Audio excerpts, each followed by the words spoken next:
Si us agraden les trompetes, heu de preparar aquestes fetes de trompetes i carbassó. Per fer-les hem fet servir 100 grams de trompetes deshidratades.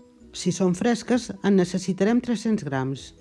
També necessitem un carbassó, una ceba, 120 grams de farina, 120 grams de mantega per la beixamel i 30 més de mantega per als bolets, 1 litre de llet, sal, pebre blanc mòlt, oli d'oliva verge, nou moscada, un ou i pa ratllat.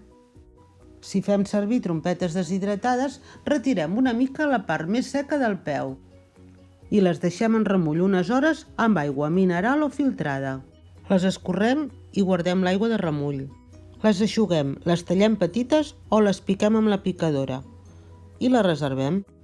Ara anem per al carbassó. El rentem bé, el tallem petit o el piquem i el reservem. La ceba també la piquem i reservem. Posem un rajolí d'oli en una paella, afegim els bolets i els coem a foc lent. Al final de la cocció, salem, afegim pebre blanc i una mica de mantega. Remenem bé i la barregem. Apaguem el foc i reservem. Ara preparem la beixamel. Posem la llet a escalfar. En una cassola posem la mantega i l'escalfem. Quan comenci a desfer-se hi afegim la ceba. Remenem un parell de minuts i afegim el carbassó. El deixem coure sense que agafi color. Incorporem la farina de cop i remenem amb unes varetes manuals. Afegim un parell de cullerots de llet calenta. Remenem i seguidament hi posem la resta de la llet. Continuem remenant i ho deixem coure 15 o 20 minuts.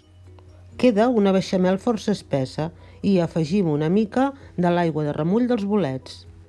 Remenem bé i incorporem els bolets i els deixem coure uns 10 minuts més. En cas de que us quedi massa espès, sempre podeu afegir una mica de l'aigua de remull dels bolets. Salpebrem, la tastem i si cal rectifiquem. Passem la massa a una safata i la tapem a pell amb paper film. La deixem refredar i la guardem a la nevera.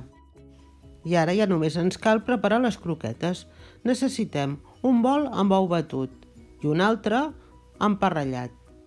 Agafem petites porcions de massa, els hi donem la forma amb les mans, les passem per l'ou batut, per al pa ratllat i ja les tenim. El dia que ens hi posem val la pena fer-ne forces. Penseu que les croquetes es congelen molt bé i són un bon recurs que agrairem tenir quan tinguem convidats. I ja per acabar, agafem una fregidora o un cassó amb oli abundant i les anem fregint per tandes i ja les tenim. Les servim calentes acabades de fer. I com sempre us demanem que no marxeu sense deixar-nos un like, un comentari i si encara no us heu subscrit feu, d'aquesta manera contribuïu a que el nostre canal creixi i rebeu un avís quan publiquem les noves receptes.